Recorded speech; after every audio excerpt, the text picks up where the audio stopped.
Krishna, Hare Krishna, Krishna Krishna, Hare Hare, Hare Rama, Rama Rama, Hare Hare. Hare Krishna, Hare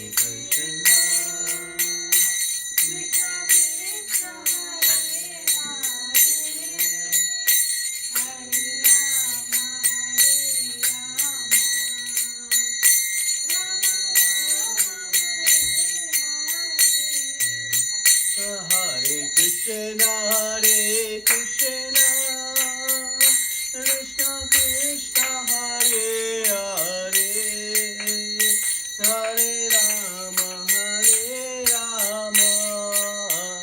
Rama Rama, Hare Hare.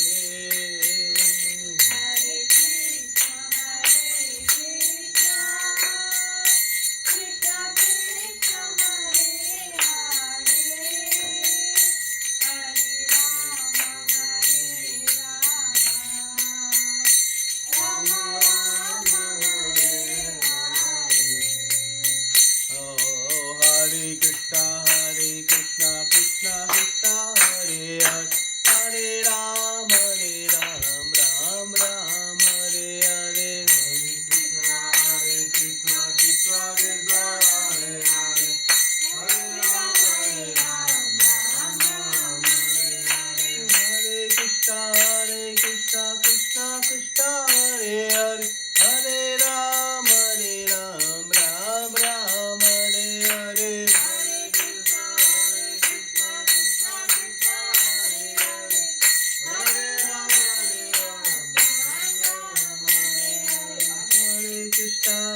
Krishna Krishna Krishna Hare Hare, Hare Ram, Ram Ram, Hare Hare. Hare Krishna Krishna Krishna Hare Hare, Hare Ram, Ram Hare Hare.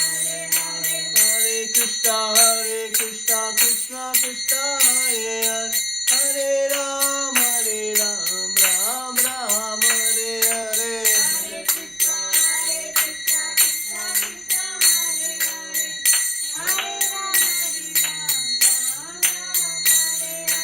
Krishna, Hare Krishna, Krishna Krishna, Hare Hare, Hare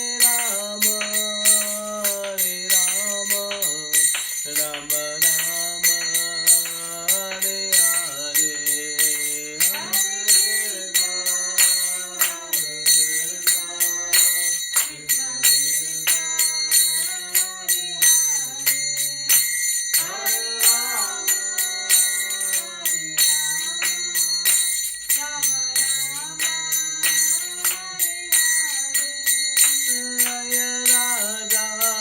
Bihari Radha, Kunj Bihari Radhe.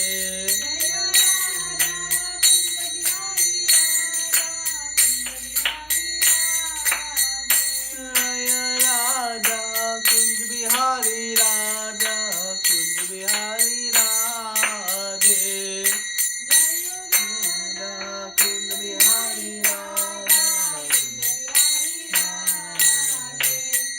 Jaya Jagannatha, Jaya Jagannatha, Jaya Haladeva Mai Subhadra, Jaya Jagannatha,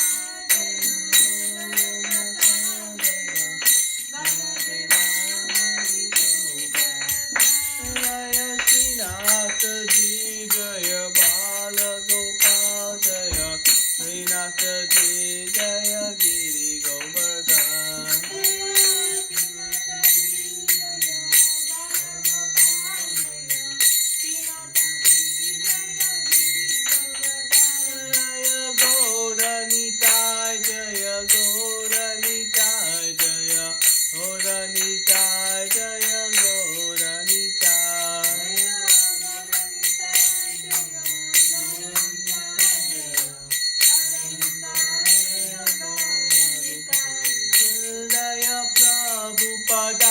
Jaya Prabhupada Jaya Prabhupada Jaya Prabhupada Jaya Prabhupada Jaya Prabhupada Jaya Prabhupada Jaya Prabhupada Jaya Gurudeva Jaya Gurudeva Jaya Gurudeva Jaya Gurudeva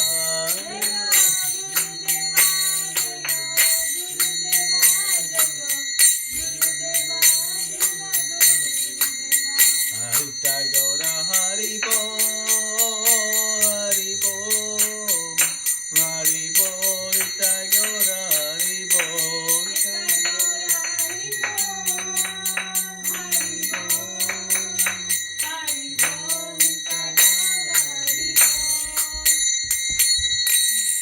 Jai Harinam Sankirtana ki Jai Srila Prabhupada ki Jai Ananta Koti Vaishnava Vrinda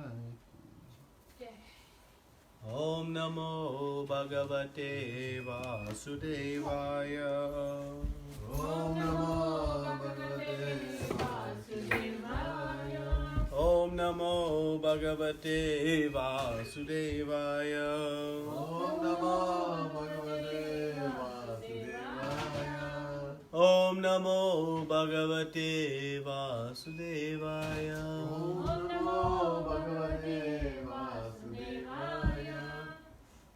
Om Jnana Timirandasya Jnananjana Shalakaya Chakshuram Militam Yena Tasmai Shri Gurave Namaha Shri Chaitanya Manobishtam Stapitam Yena Bhutale Swayam Rupa Kadamayam Sarati Swapadantikam Vandeham Shri Guru Shri Uta Padakamalam Shri Vaishnavamscha Shri Rupam Sajajatam Sahagana Raghunatam Vitam Tam Sajivam Sadvaitam Savadutam Paridana Saitam Krishna Chaitanya Devam Shri Radha Krishna Padan Sahagana Lalita Shri Vishakhanvitamscha Hey Krishna Karuna Sindhu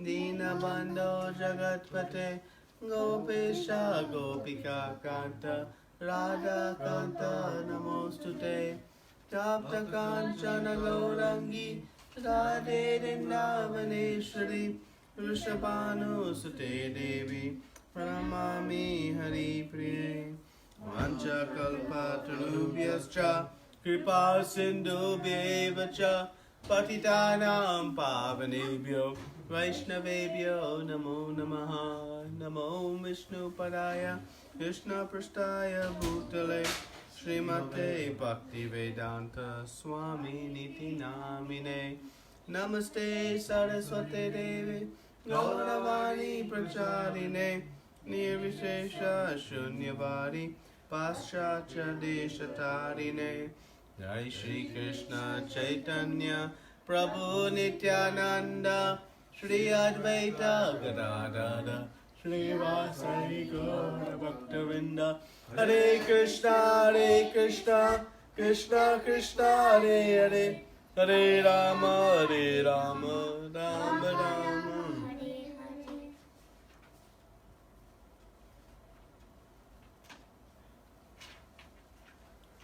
Hare Krishna. So, today we'll discuss 4.10. So what did we discuss in 4.9? In the last verse. Very famous verse. Will not take birth again. Who doesn't take birth again? Whoever surrenders Whoever surrenders to to Krishna. Krishna. Yeah. Who knows his appearance and activity. So, okay, so the two things we have to know, appearance and activities, right? And what is the conclusion when we know the appearance and activities of Krishna? What does one do?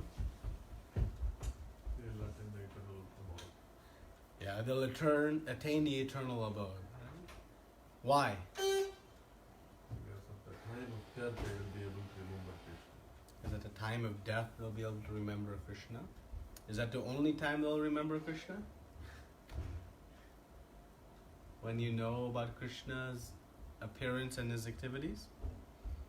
What is the conclusion of knowing his appearance? Okay, he was born on Janmashtami in the house of Nanda Baba. He will be attracted. He'll be attracted to him so that he'll be always able to meditate upon his name. So he'll be attracted to Krishna. And what happens when we are attracted to Krishna? Always remember. We'll always remember. And what will we do? So, Service. So knowing about Krishna's appearance and activities brings us to the point of service. Rendering service. Right? So we said, why do we want to attain the eternal abode? What is the point of this liberation, going back home to Godhead? That is our original nature. That is our original nature. Yeah? Attain eternal happiness in peace. How? By being in the spiritual world? What is the source of our happiness and peace? To serve Serving Krishna as a one of the rasas. Serving Krishna. The source of the happiness is service. Is service to Krishna. That is the source of happiness.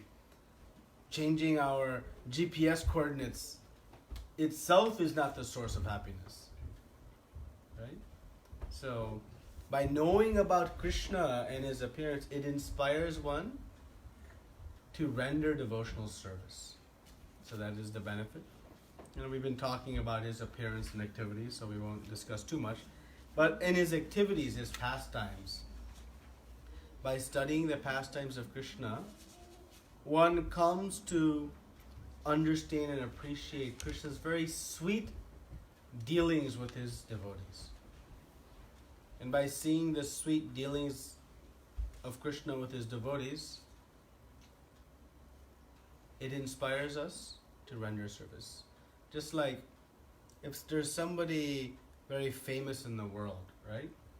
How they became famous? They would have practiced so many times to achieve the perfection. And how we became to the point of admiring them. By hearing about them, knowing about them. By hearing about them, by knowing about them. And knowing about their activities. What they do, right? Somebody did something, somebody can sing very wonderfully. There's the activity of singing attracts us. Somebody can perform some, very miracle feat on a football field or something that attracts us. Or somebody can do some acting in a certain way. It's the activities that leads to our attraction, right?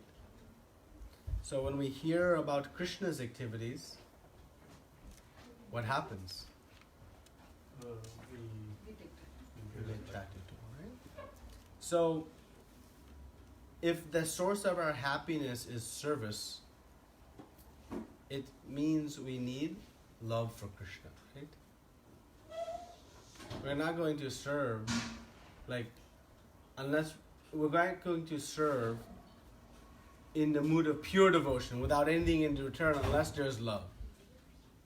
Nobody serves in the office because of love. Why do they serve in the office? money. Paycheck. Right?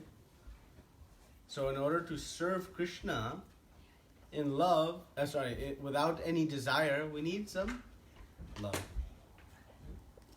So now in this 10th verse, Krishna is going to speak how to attain love of Krishna. Anybody wants to attain love of Krishna? Yeah? Okay. So he's going to tell us, and thus they all attain transcendental love for me. So let's read the 10th verse and see.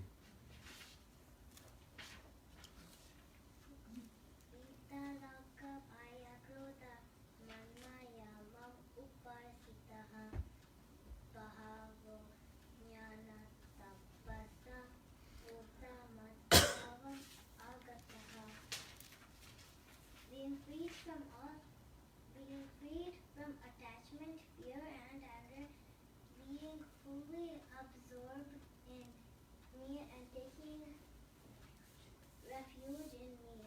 Many persons in the past became purified by knowledge of me, and thus they all attained transcendental love for me. As described above, it is very difficult for a person who is too materially affected to understand the personal nature of Supreme Absolute Truth. Generally, people who are attached to the bodily conception of life are so absorbed in materialism that it is almost impossible for them to understand how the Supreme can be a person. Such materialists cannot even imagine that there is a transcendental body, which is imperishable, full of knowledge, and eternally blissful. In the materialistic concept, the body is perishable, full of ignorance, and completely miserable. Therefore, people in general keep this same bodily idea in mind when they are informed of personal form of Lord. For such materialistic men, the form of gigantic material manifestation is supreme. Consequently, they consider the Supreme to be impersonal. And because there are too materially absorbed, the conception of retaining the personality after liberation from matter frightens them. When they are informed that spiritual life is also individual and personal, they became afraid of becoming persons again, and so they naturally prefer a kind of merging into impersonal void. Generally, they compare the living entities to the bubbles of the ocean, which merge into the ocean. That is the highest perfection of spiritual existence attainable without individual personality. This is a kind of fearful stage of life, devoid of perfect knowledge of spiritual existence. Therefore, there are many persons who cannot understand spiritual existence at all. Being embraced by so many theories and by contradictions of various types of philosophical speculations, they become disgusted or angry and foolishly conclude that there is no supreme cause and that everything is ultimately void. Such people are in a diseased condition of life. Such people are too materially attached and therefore do not give attention to spiritual life. Some of them want to merge into supreme spiritual cause, and some of them disbelieve in everything, being angry at all sorts of spiritual speculation out of hopelessness. This last class of men take to the shelter of some kind of intoxication, and their affective hallucinations are sometimes accepted as spiritual vision. One has to get rid of all three stages of material consciousness: attachment to material life, fear of a spiritual personal identity, and the conception of void that arises from frustration in life. To get free from these three stages of material concept of life, one has to take complete shelter of the Lord, guided by bona fide spiritual master, and follow the disciplines and regulative principles of devotional life. The last stage of devotional life is called Bhava, or transcendental love of God. According to Bhakti Rasamrita Sindhu, the signs of devotional service are Shraddha Tata Sadhu Sangha Bhajana Kriya Tato Narta Nivritti Sya Tato Nistaruchi Tata Tata Saktis Tato Bhavas Tata Prema Pyodan Chanti Satakhanam Ayam Premna Naha Pradrum Bhavet Kramaha. In the beginning, one must have a preliminary desire for self-realization. This will bring one of the stage of trying to associate with persons who are spiritually elevated. In the next stage, one becomes initiated by an elevated spiritual master, and under his instruction, the neophyte devotee begins the process of devotional service.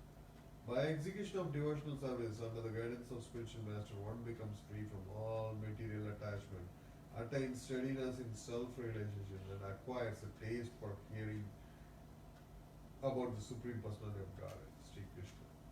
This stage leads one further forward to attachment for Krishna consciousness, which is matured in bhava, or the preliminary stage of transcendental love of God. Real love for God is called prema, the highest perfectional stage of life. In the prema stage, there is constant engagement in the transcendental loving service of the bona fide spiritual master. One can attain the highest stage being free from all material attachment, from fearfulness of one's individual spiritual personality, and from frustrations that result in void philosophy. Then one can ultimately attain to the abode of the Supreme Lord. A long purport. So Krishna again says, being freed from attachment, fear, and anger, being fully absorbed in me and taking refuge in me, many persons in the past became purified by knowledge of me, and thus they've attained transcendental love for me. So what is the title of this chapter? Transcendental love. Knowledge. And what is the result of knowledge for us, according to this verse?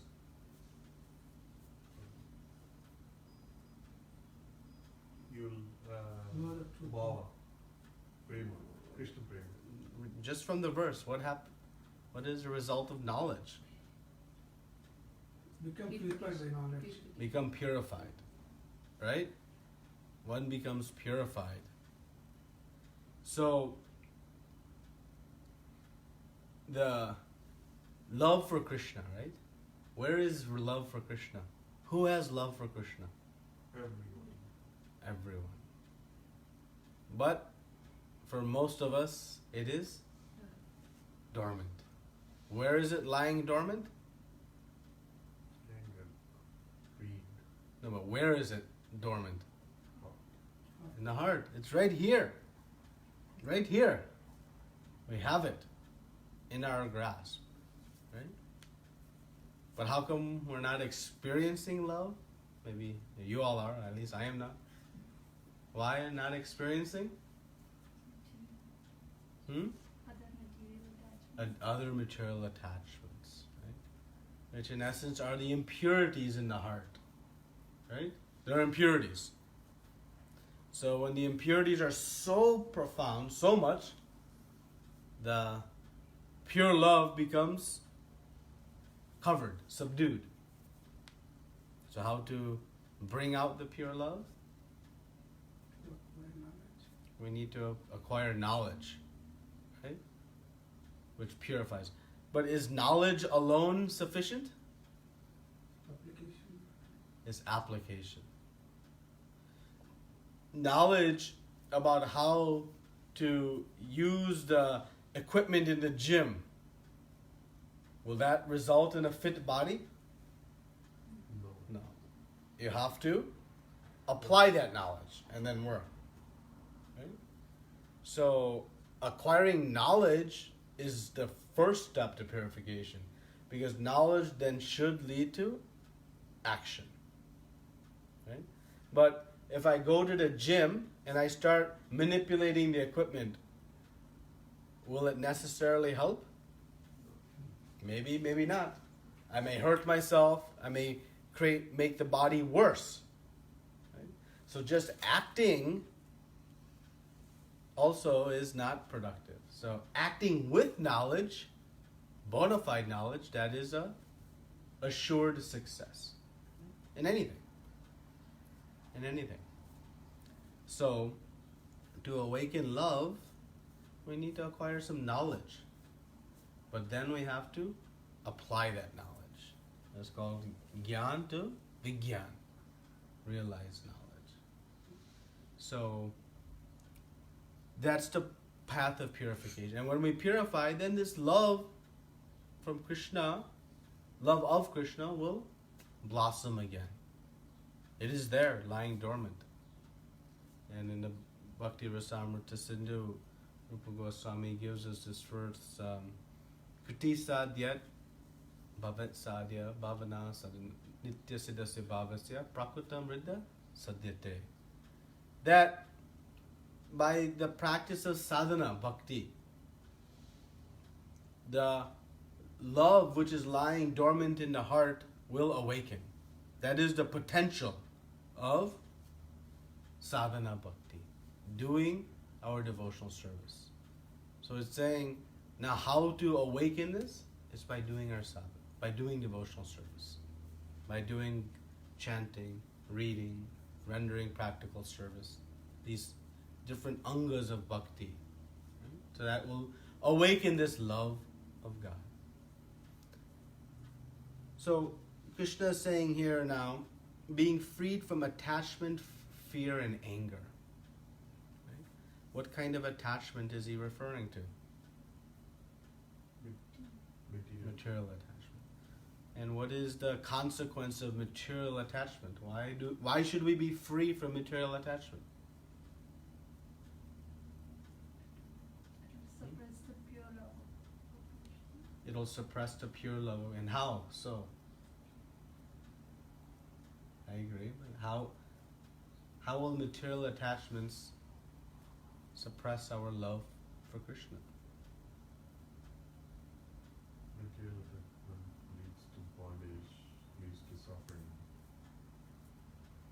Okay, leads to bondage, leads to suffering. Right? We become more and more interested in material. That's where our consciousness, our energy, our efforts will go towards our material attachments. Right? And the result is suffering, misery. But that is where our consciousness will go. Right? And when we have material attachments, certainly that what accompanies material attachment are fear and anger. Why fear?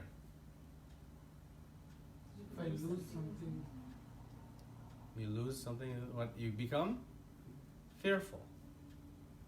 So, is there any material attachment I have that doesn't come with fear?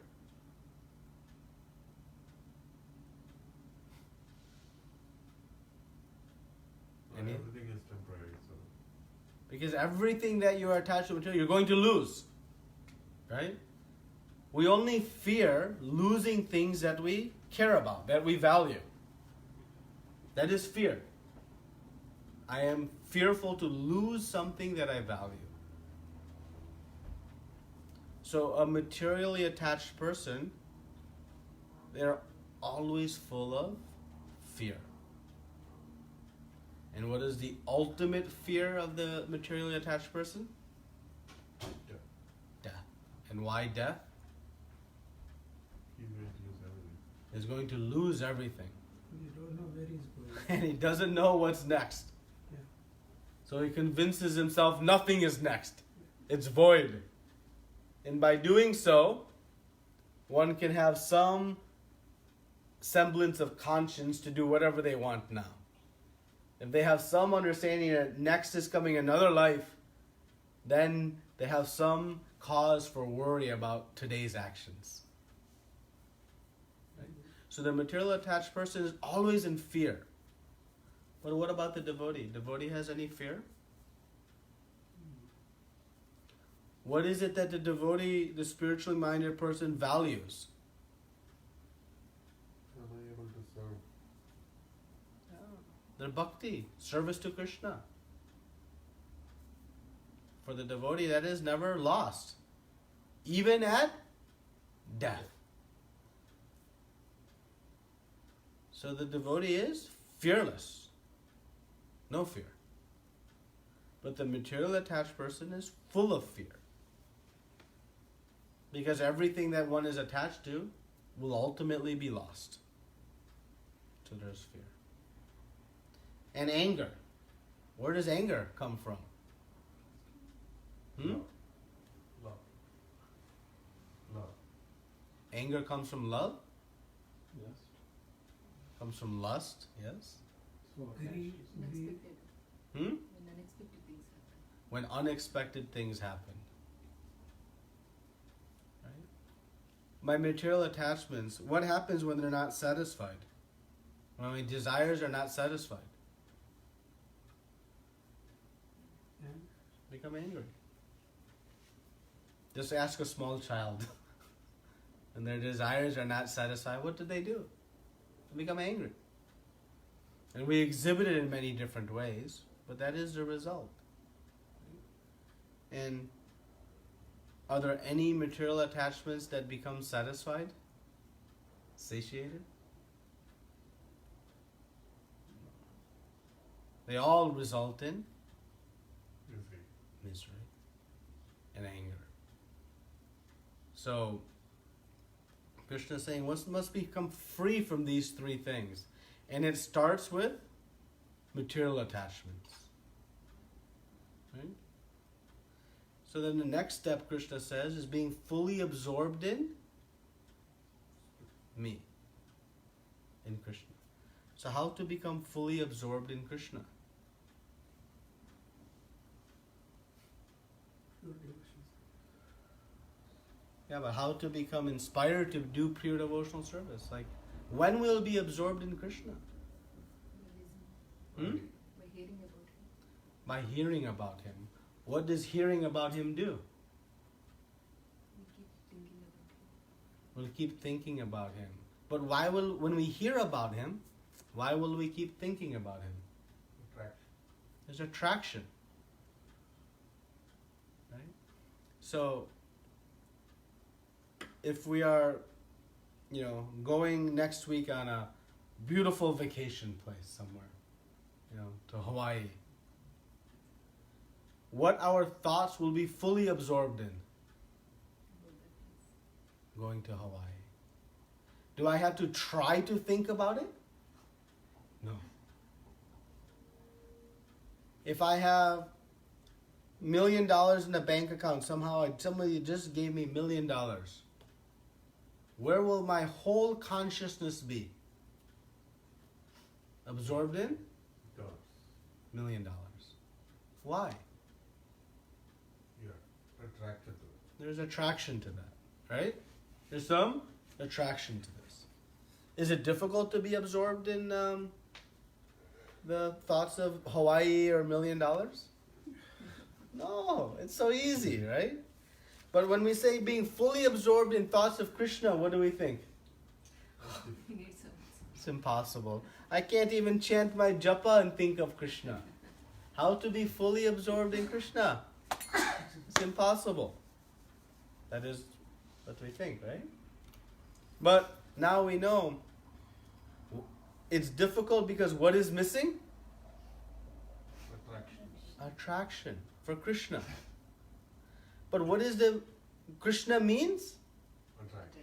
All attraction. All attractive. The meaning of Krishna is all attractive. But what does all attractive mean?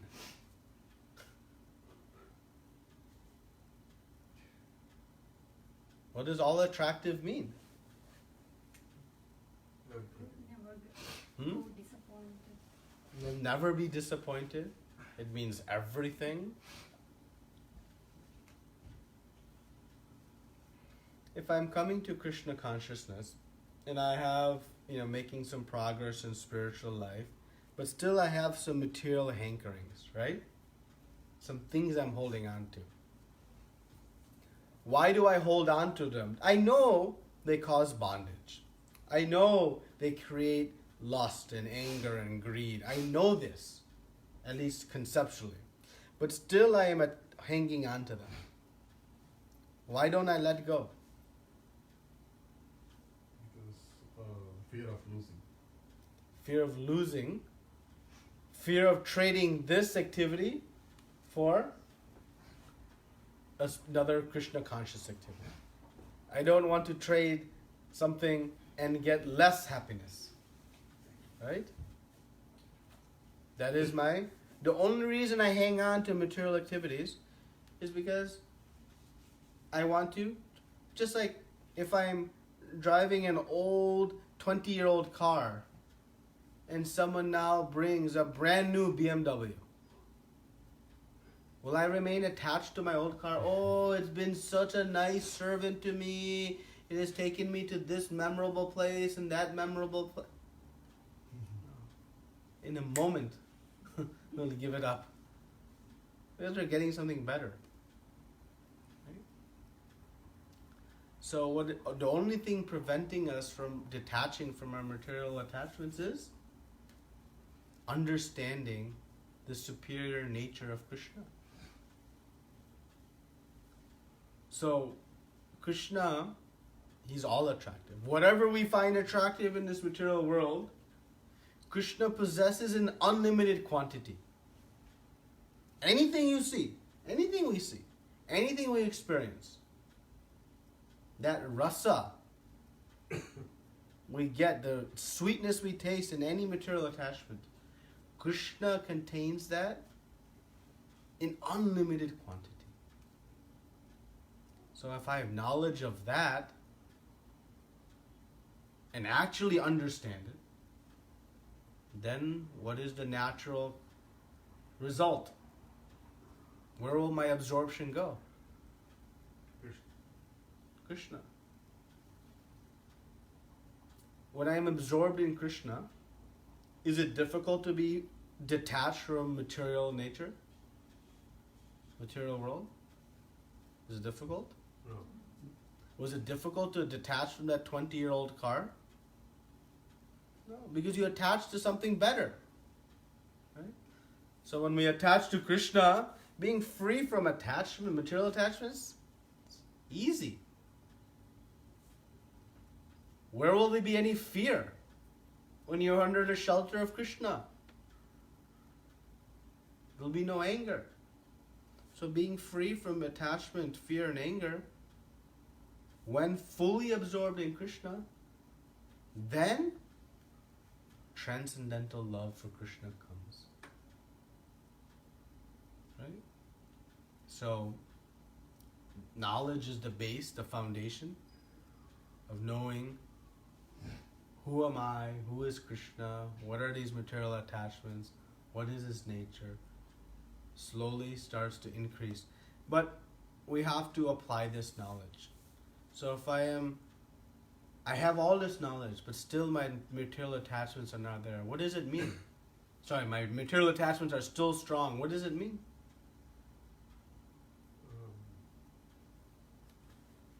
You're still attached to material. Yeah, but what should I conclude if I'm still attached? If I'm going to the gym, and I'm going to the gym, but my body is not transforming the way it's supposed to, what do I conclude? The practice is not good. The practice is not good. If I'm going to the tennis courts and I'm hitting the ball and it's not going where I want it to go, do I blame the racket? This dumb racket's not working? Or the ball is not working? No, I am not working properly. Right?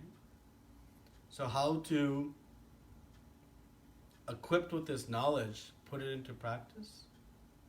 Make it happen? We must be sincere in our practice.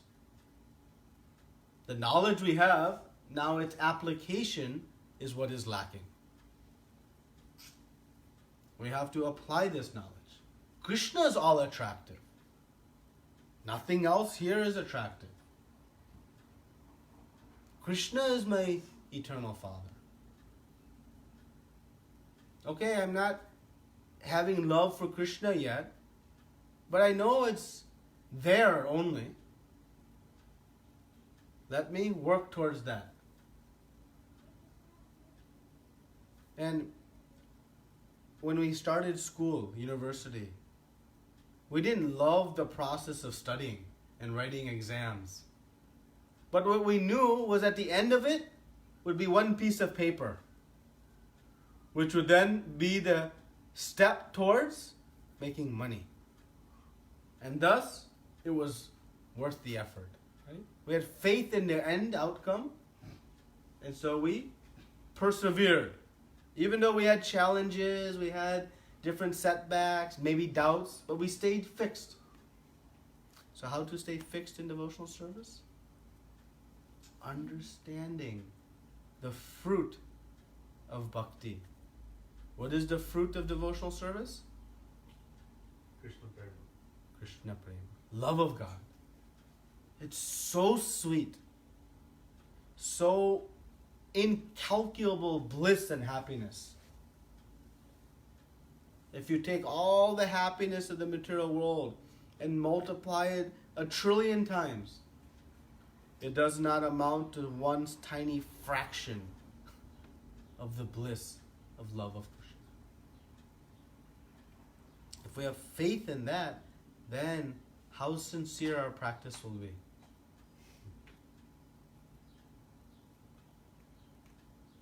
Krishna's saying, this is the path. And Prabhupada gives us at the end of the purport the 9 steps to go from wherever we are to Krishna Prema. It says, first with some faith, Shraddha, you start. That faith brings you into the association of devotees, sadhu sangha. By good association, you begin to practice spiritual life, bhajana kriya. By the practice of our sadhana, by our chanting and reading and association, rendering service, honoring prasadam, then the heart purifies. The anarthas are removed. And we become free of our anarthas, anartha nivritti. And when we are free from our material attachments, when all the material attachments are left the heart, what remains in the heart? Krishna. Only Krishna. So then, what percentage of our activities will be related to Krishna? Everything. 100%, because nothing else is there. Right now, maybe it's 50-50, 75-25, 25-75. So but when all the anarthas are removed, then we become nishta, fixed, single-minded, just in my bhakti. With that type of determination, then the taste, ruchi comes. The taste of Krishna comes. And when that taste comes, it's so sweet, so overwhelmingly powerful,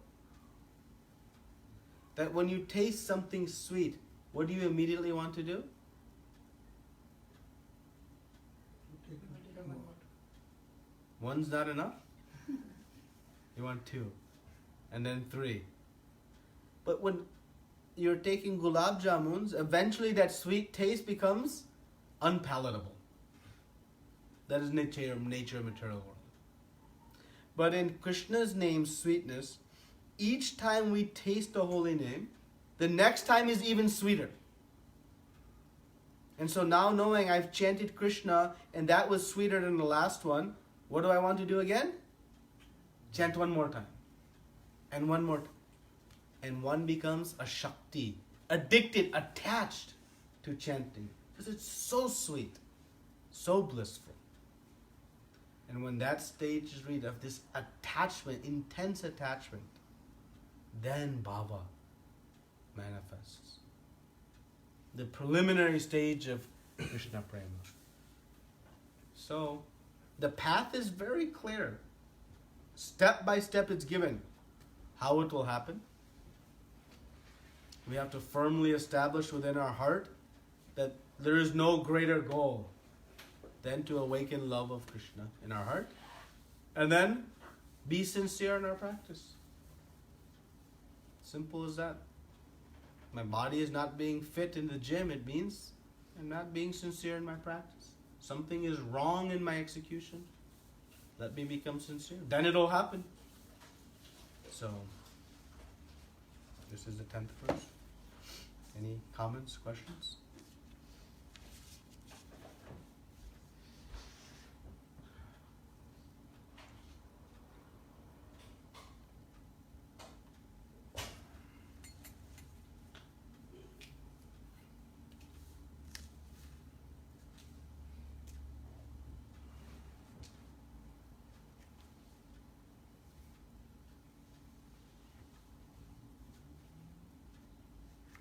I didn't get this line, Prabhuji. The fearfulness of one's individual spiritual personality. Where are you reading, Mataji? The same Prabhupada at the end, Prabhuji. It's from last is 3rd line. Okay. Maybe you explain that. Yeah, so by the slow process of devotional service under the guidance of the bona fide spiritual master, one can attain the highest stage, being freed from all attachment and from the fearfulness of one's individual spiritual personality and from the frustrations that result in void philosophy. So, Prabhupada earlier in the purport is speaking about the 3 stages of the material concept of life. And the second one is one becomes fearful of their own personality because of the result or the consequences of their actions. So in the beginning of the purport, he says here, and because they are too materially absorbed, the concept of retaining personality after liberation from matter frightens them. When they're informed that spiritual life is also individual and personal, they become afraid of becoming persons again. And so they prefer to merge. So the grossly material-minded person, if you tell them that, hey, what you're doing now, you have to reap the consequences. Action equals reaction. You slit the throat of an animal today, they will slit the throat of you tomorrow. So they go on doing all these activities. So they become fearful that there is actually life after this life. That there is an existence of me. So they want it to be null or void or just merging. So this consequence of continued individuality becomes a source of fear and is driven by the reactions from their material attachments. So that's what is referred here. I was reading this line. They become disgusted, angry, and foolishly conclude that there is no supreme cause, that everything is ultimately void. So maybe what I'm expressing may be wrong. Mostly people think that believe, like you give the example, right? BMW car, they can see in front of them, the belief is there. But some people think that God is there, but we don't know. The beliefness, because immediately they are not seeing, they are not experiencing. Maybe once they are in the process, they can just pray to Krishna. But the belief is the one which makes. Yeah. Some people argue that the nature only the God and we have to respect the nature. Yeah. That, they think everything is God. Nature is God, sky is God, you are God, I am God, children are God, all like this. But they have a misunderstanding of God. Of course, everything around us is one of Krishna's energies. So in some way they are not totally incorrect, but their understanding is completely incorrect. So the idea that how Krishna can be a person, I don't see him, right? I can see BMW, but I don't see Krishna as a person. So they may understand, there is some supreme being, some superior energy. So they can ascribe to that. But they cannot understand that energy is coming from a person. Right? So that is the first level Brahman realization of Krishna, is to realize his impersonal energy features. From there one matures to realizing Paramatma feature, that he is residing within all of our hearts. And that graduates to Bhagavan realization, realizing Krishna is a person. And that's why Krishna dedicates an entire chapter, chapter 15, establishing unequivocally Krishna as Purushottama, the supreme person. He's establishing it throughout Bhagavad Gita, but he dedicates a whole chapter to this point because it's a point of great confusion. Because I can't see it, it doesn't exist. right? But we are so limited in what we can see. I cannot see that there are people living next door. Does that mean they don't exist? I don't see them. But of course I know by basic logic that there are people living next door. I see their shoes outside. I see, some traffic there. But they're there. I don't see them.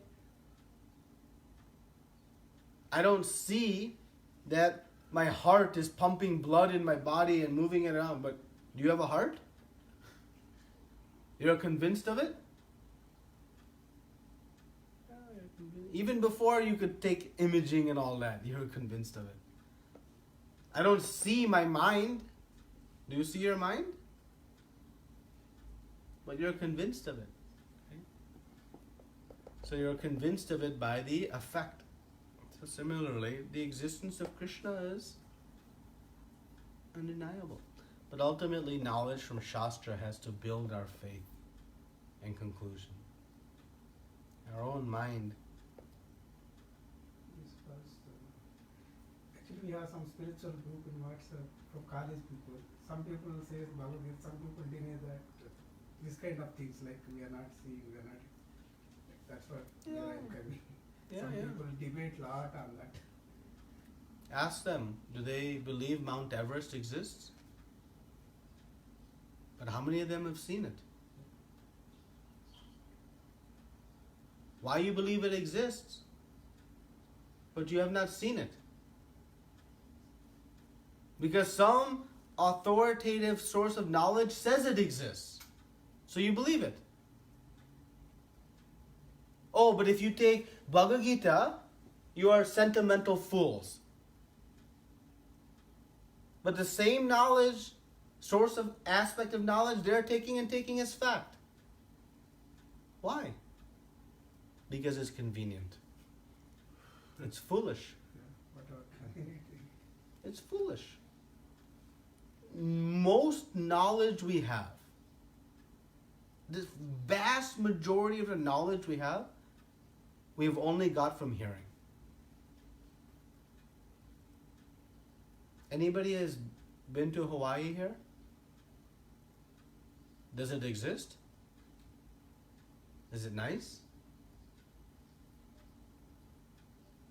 But wait, none of you have been. I have not been. So must be I heard about it. So I'm faith Hawaii exists, but Krishna says there's no truth superior to me.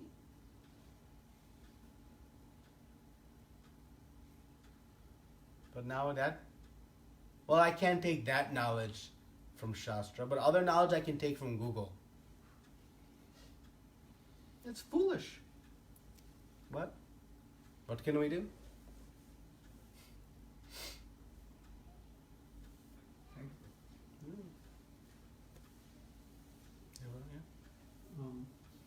The initial realization is infiniteness, like they will be merging. How they will promote to because once if they merge with the Supreme, whether they will come back or what is that? Prabhupada says that attaining the impersonal Brahman Jyoti is a very dangerous position. Because one cannot stay there. Because there's no activity. When there is no activity, we'll become frustrated. Because the soul is active. So, he says that you will come back down. Because you'll see this is nothing. And at least your material attachments are giving you some rasa. So you'll fall from that place.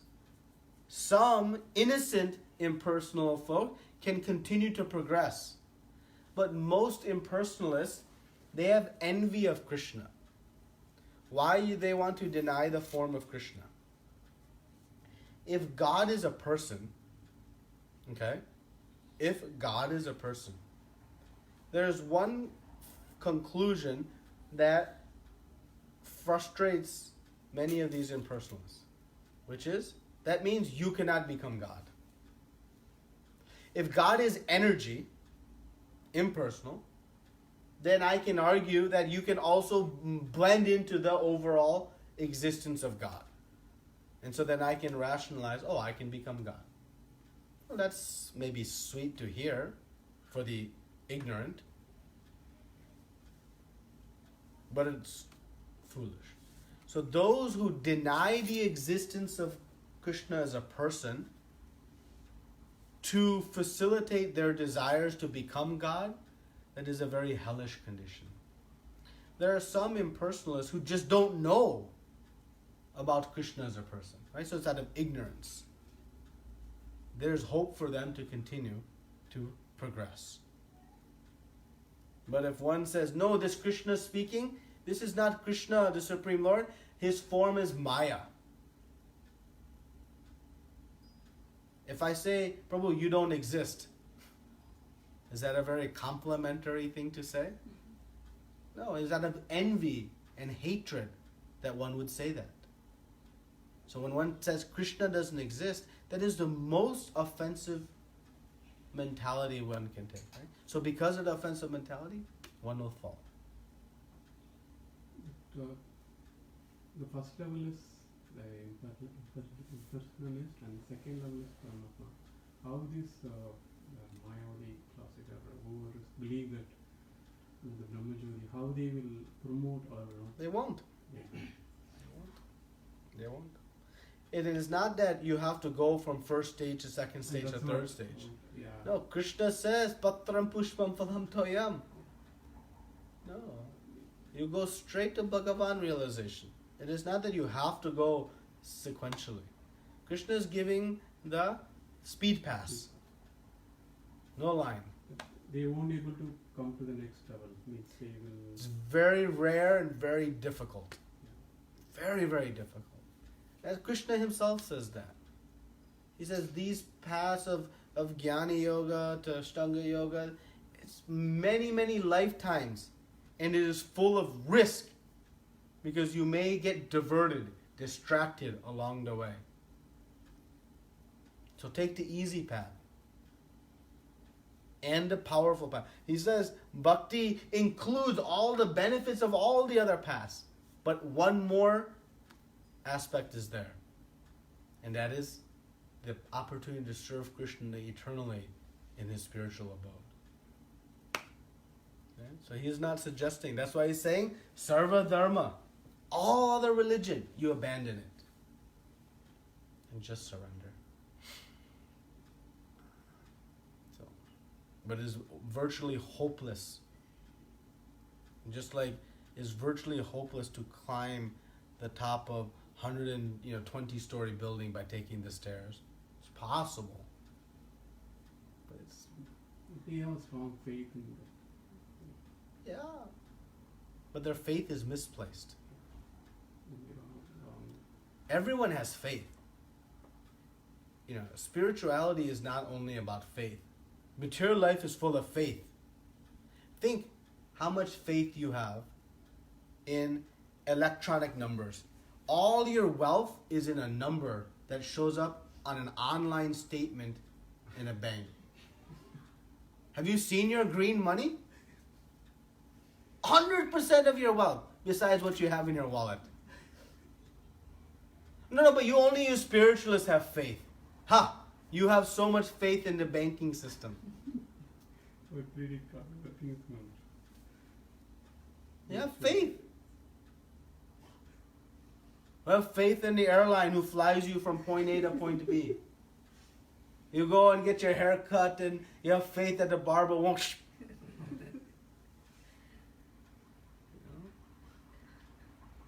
Mathajis get their eyebrows done. They have faith that they won't take one off and keep one. Right? Have faith. Faith is everywhere. It is not a question of if faith. It is only a question of where to put our faith. Are we going to put faith in our fallible selves or in the infallible Krishna?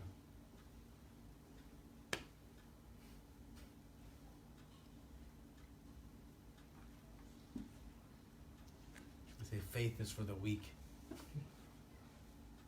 Yes, we are all weak actually. Atheists and spiritualists. Krishna is strong.